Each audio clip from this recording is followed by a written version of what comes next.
1, 2, 3. Di video dimana kita berkenalan dengan atom, kan saya sudah menjelaskan sedikit tentang pusat dari atom yang namanya nukleus. Dia sebenarnya ada bagian yang sangat kecil dari total volume atom. Dan elektron, meski kita sebut sebagai partikel, sebenarnya dia paling bagus dijelaskan sebagai bayangan yang ada di sekitar nukleus. Kayak gini, bayangan di sekitarnya kan, meskipun dia itu partikel. Karena prinsip ketidakpastian Heisenberg menunjukkan kita nggak pernah bisa tahu lokasi dan momentum tepatnya elektron pada waktu-waktu yang ada. Dan jadi untuk menyebut elektron sebagai partikel tuh sedikit gimana ya, sedikit aneh lah seenggaknya. Dan cara mereka menjelaskan, ya mereka nggak bilang ini partikel ini ada di dalam sebuah orbit kayak planet mengelilingi matahari dalam sebuah orbit tertentu. Itu sama aja dengan orbitnya komet Halley keliling matahari misalnya. Sebaliknya, elektron dapat dijelaskan sebagai fungsi probabilitas di sekeliling nukleus. Nah, kalau nukleusnya di sini, kita punya satu orbital. Ini orbital 1s, nanti kita bahas nanti. Seperti lingkaran lah di sekitar nukleus.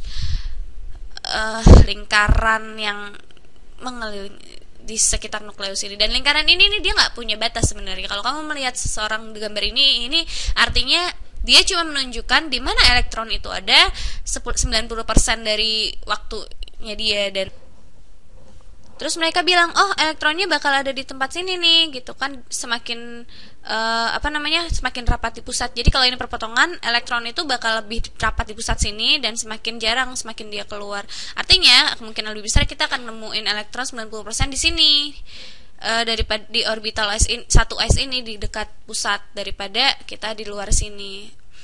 Batas yang disebutin di sini cuma artifisial aja sih. Kita bisa menemuin elektron di mana aja sebenarnya. Cuma kemungkinannya yang lebih rendah di luar sini daripada di sini. Tapi nanti dibahas lebih detail kok. Tapi sebenarnya saya pengennya tuh ngebahas model Bohr lagi. Model Bohr itu yang tipe yang, bentar saya tulis dulu ya. Bohr. Sebenarnya sudah tahu aja model ini dinamain dari nama Niels Bohr, dan dia bukan orang biasa loh, pemikirannya tajam banget, dan ini juga belum terlalu lama gitu. Paling cuman kira-kira 100 tahun yang lalu lah pemikiran ini ada. Jadi kita lagi bicara tentang hal-hal yang bisa kalian lihat sebenarnya laporan penelitiannya di perpustakaan. Mungkin zaman dulu waktu orang ngebahas tentang debat-debat masalah ini. Nah, model Bohr ini adalah model yang memperlihatkan elektron sebagai planet yang mengelilingi bintang atau matahari. Dan gimana ya, model ini sebenarnya berguna, seenggaknya di kepala saya ya, membantu mengkonsepkan gagasan dari tingkatan energi gitu. Dan ini elektron kan yang di sekitar nukleus kan, dan dia berkeliling dalam sebuah orbit. Dan kita tahu, saya tegaskan sekali lagi ya, sebenarnya bukan orbit yang ada di sini, tapi orbital. Orbital itu lebih kayak fungsi probabilitas. Fungsi probabilitas di mana kita bisa menemukan elektron. Dan orbit itu cara klasik, cara mekanis untuk menjelaskan jalur sebuah benda mengitari benda lain, seperti planet mengitari matahari. Saya nggak mau pakai analogi, itu keseringan sebenarnya. Tapi kalau kita lihat model ini, gagasan level energi itu kan mulai bisa kita cerna ya. Misalnya kalau kita punya sesuatu yang mengorbit, misal planet yang lagi mengorbit sekitar bintang misalnya, misalnya dia punya lebih banyak energi, mungkin orbitnya akan berbentuk lebih elips. Kalau misalnya kita tambahkan energi ke dalam sini, misalnya kita taruh pendorong roket lah di sebuah planet, sehingga energi si planet ini jadi bertambah, daripada turun ke jalur yang ini, mungkin planetnya bakal bergerak ke arah sana, dan kecepatannya jadi bertambah. Mungkin dia akan bergerak kayak gini. Nggak tahu juga sih, tapi belum ngitung juga. Tapi secara umum energi kinetiknya bertambah, jadi pasti dia bergeraknya lebih jauh dari si planet. Mungkin kalau kita kasih pendorong roket lagi, jalurnya bisa berubah lagi, jadi terlihat kayak gini. Orbitnya akan terdorong lebih jauh, dan seiring dia mendekati planet, dia akan jadi semakin cepat karena ikut tertarik sama gravitasi planet tersebut. Nah, di sini tuh ada beberapa hal yang menarik ya. Satu, jelas bahwa planet atau roket yang punya orbit ini, dia punya lebih banyak ini yang di sini dia akan punya lebih banyak energi daripada misalnya, bentar, more energy daripada misalnya yang di sebelah sini.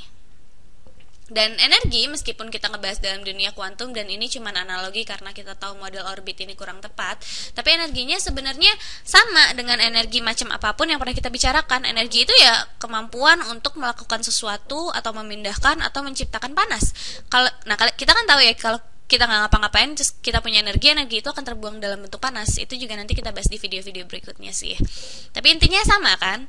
Kalau kita punya roket pack kecil terus kita berikan energi ke sini atau entah gimana mendorong kita deh pokoknya kayak lebih tinggi ke orbit berikutnya. Gagasan orbital itu sebenarnya sama aja, cuman bedanya mereka bukan berbentuk jalur yang kayak gini. Tapi elektron energinya kan lebih banyak dan kita bisa aja memberikan energi sama elektron, terutama lewat gelombang ringan atau gelombang elektromagnetik.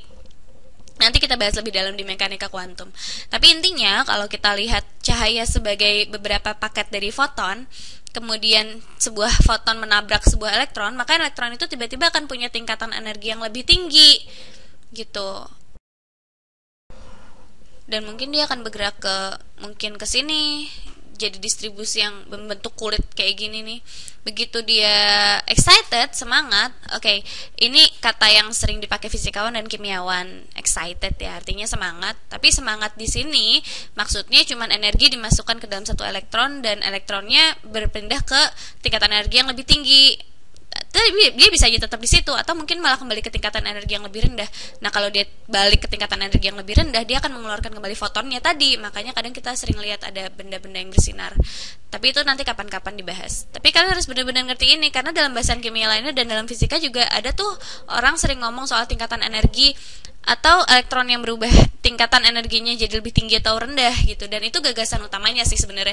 Cuman bahwa elektron yang ada di orbital yang lebih tinggi itu punya energi yang sudah dimasukkan ke dalam elektronnya meskipun dia pingin balik ke tempatnya di sebelumnya. Nah, pertanyaan selanjutnya, gimana caranya dia tetap ke tingkatan yang lebih tinggi? Gimana kalau elektron cuma tinggal? Gimana kalau misalnya udah ada 2 elektron di orbital ini? Nanti kita bahas sedikit tentang gimana elektron mengisi orbital yang berbeda. Nah, tapi kita tegaskan dulu pengertiannya. Misalnya kalau kita punya 2 elektron di sini, 2, kita bahkan nggak bisa tunjukkan mereka pastinya di mana. Tapi kalau kita tambahkan elektron ketiga, kita bisa bilang, oh tingkatan energi terendahnya itu lingkaran dalam yang warnanya ungu pink ini, yang tadi. Kenapa elektron ketiga itu nggak kesini? Kalau pengertian saya sih ya kan udah ada 2 elektron di situ dan oke lah elektron itu tertarik ke nukleus karena nukleus kan punya muatan positif kan. Tapi masalahnya dia ditolak sama 2 elektron yang ada di sini. Nih di sini karena muatan negatif saling menolak satu sama lain kan, jadi elektronnya nggak mau deket-deket sama 2 elektron yang lain yang ada di sini. Jadi dia akan jalan ke tingkatan energi yang di luar sini. Nih, dengan dia akan ke kulit yang di luar sini. Hal menarik lainnya tentang tingkatan energi itu, dan ini kuncinya kimia ya. Kalau kita mulai membahas soal reaktivitas dan bagaimana sesuatu akan bereaksi terhadap hal lain dan mengapa mereka bereaksi, adalah hal-hal yang ada di tingkatan energi yang tinggi. Misalnya kalau kita pakai analogi orbit tadi ya, pada kasus planet mereka akan bergerak makin jauh dari sesuatu yang menarik. Mereka jadi daya gravitasinya jadi lebih lemah gitu kan. Atau dalam kasus elektron, ketika mereka makin jauh dari tingkatan energi tinggi, maka daya kulumnya yang lebih lemah. Muatan yang kita bicarakan waktu kita bicara soal elektron dan proton itu namanya daya kulom. Jadi ini muatan negatif dan ini kita muatan positif. Tapi dia bisa dibilang bergerak lebih jauh. Jadi daya dari nukleus ini dia makin lemah. Jadi mereka lebih gampang untuk ditarik. Si ini nih 2 elektron ini lebih gampang untuk ditarik dan dibagi ke atom-atom lainnya lah, atau mungkin diberikan pada atom lainnya. Dan ya nanti ini kita lanjutkan bicarakan satu waktu nanti. Tapi pokoknya udah ngerti kan? Pertanyaan berikutnya adalah, terus gimana caranya elektron mengisi orbital-orbital berbeda, dan orbital itu kelihatannya kayak apa sih? Nah, ini saya udah kopas gambar-gambar menarik dari Wikipedia. Jadi ini orbital. Ini orbital-orbital yang berbeda. Nah, ada dua aspek pada orbital ini. Satu, kulitnya namanya energy shell, dan yang ada N-nya ini nih, N. Ini energi shell, dan biar jelas aja semuanya itu menjadi satu. Energi shell ini akan menunjukkan period elemen tersebut pada tabel periodiknya, dan dalam tabel periodik period itu barisnya. Jadi ini period 1.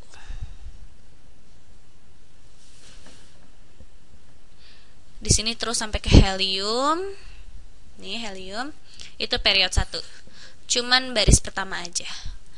Artinya elemen yang ada di period 1 ini elektronnya akan akan mengisi energi shell yang pertama, kulit energi yang pertama. Contohnya hidrogen. Hidrogen itu punya 1 proton, dan semua yang kita lakukan kita asumsiin aja atomnya netral ya. Jadi bisa kita ambil, kan kita udah belajar di video sebelumnya, nomor atom itu memberitahu elemennya punya berapa proton kan. Ini seberapa banyak proton yang ada pada hidrogen. Tapi kalau kita asumsikan ini atom netral, bisa kita bilang juga ini jumlah elektronnya dong. Kita bisa menggunakan nomor atom sebagai indikator dari berapa elektron yang dipunyai sama atom netral. Jadi dia punya 1 elektron. Dia pergi kemana? Nah, ini kan di period 1. Jadi elektronnya itu pasti ada di energi shell yang pertama, kulit energi yang pertama. Dan kalau elektron pertama kan ke sini di energi di sini nih. Energi shell 1s. Jadi kalau kita mau menulis konfigurasi elektronnya hidrogen, kita nulisnya gini. Jadi hidrogen, konfigurasi elektronnya ada di energi shell 1s, 1s, 1. Terus bakal cuma ada 1 elektron di sini. Terus kayak apa sih subkulit orbital yang kulit S ini nih? Ini sebenarnya cuma apa yang saya gambar di atas video. Ini beneran cuma lingkaran. Kalau kita gambar 1 perpotongan di sini, ini akan jadi makin rapat di tengah dan akan makin jarang semakin kita keluar. Dan di video terakhir udah diliatin kan, helium itu apa ya? Pokoknya kalian udah lihat lah, tengahnya itu kan dense, sangat rapat. Jadi konfigurasi elektronnya helium apa sih? Apa sih konfigurasi elektronnya helium? Nah, setiap subkulit ini, dan ini ntar dijelasin lebih spesifik di video berikutnya mungkin. Soalnya waktunya tinggal sedikit kan. Kita taruh 2. Kata saya sih setiap konfigurasi geometri untuk setiap subkulit bisa kita taruh 2 elektron lah. Nanti kita jelasin detailnya kapan-kapan. Jadi konfigurasi buat helium itu adalah, dia kan di period pertama ya. Jadi 1s2. Nah, di subkulit dan dalam period 1 atau energi shell pertama ini ada 2 elektron di sana. Di helium ini kan, atom helium ini. Menarik kan? Nah, lithium gimana? Lithium itu di sini. Ini judul lagunya Evanescence deh kalau nggak salah. Ini mungkin jadi judul lagunya Evanescence mungkin karena lithium dulu dipakai untuk depresi, atau ya seenggaknya dulu pernah dijadiin obat lah untuk depresi. Jadi ya lithium. Konfigurasi elektronnya apa? Elektron pertamanya masuk ke 1s1, jelas. Elektron keduanya masuk ke 1s2. Waktu saya bilang pertama atau kedua, maksud saya adalah tingkatan energinya. Jadi elektron pertama mau masuk ke tingkat energi 1, paling rendah itu S1, 1s1. Elektron keduanya juga mau masuk ke sini. Nah, dua elektron ini bisa ngisi tingkatan energi ini atau suborbital pertama atau kulit pertama ini nih. Jadi dia akan jadi 1s2 elektron keduanya. Terus lithium, dia mengisi 1s2 yang pertama ini kan. Dia mengisi energi shell yang pertama dan subkulit yang pertama yang bentuknya S ini. Jadi sekarang dia harus ke energi shell yang kedua, dan itu cara kerjanya relatif sama dengan yang tadi saya bilang karena dia ada di period kedua. Period kedua itu yang ada di sini, period kedua nih. Ini dia. Jadi konfigurasi elektronnya adalah 1s2, 2 dari elektronnya mengisi energi shell sama kayak helium tadi. Elektron ketiganya akan jadi 2s1. Nah, itulah konfigurasi elektron. Ini maksudnya apa sih 2s1? Oke, ini lithium bakal punya 2 elektron dalam titik yang saya timpa tadi. Terus di sekitar titik ini ada kulit lainnya, dan itu adalah energi shell keduanya, dan dia bakal punya 1 elektron di situ. Coba saya gambar ya, bentar. Jadi dia bakal punya lingkaran probabilitas lah, di mana 2 elektron pertama ini akan bertempat tinggal. Kalau ini adalah perpotongan, maka elektron ketiga itu tempat tinggalnya bakal di dalam kulit probabilitas sekitar sini, di luar sini. Waktu saya gambar ini kan nggak kayak elektronnya benar-benar orbital sini ya. Ini cuma menggambarkan di mana kamu punya kesempatan 90%-an kira-kira untuk menemukan si elektron. Elektron bisa aja ada di sini atau di sini. Tapi probabilitasnya kecil banget. Tapi di sini probabilitasnya pasti akan tinggi banget.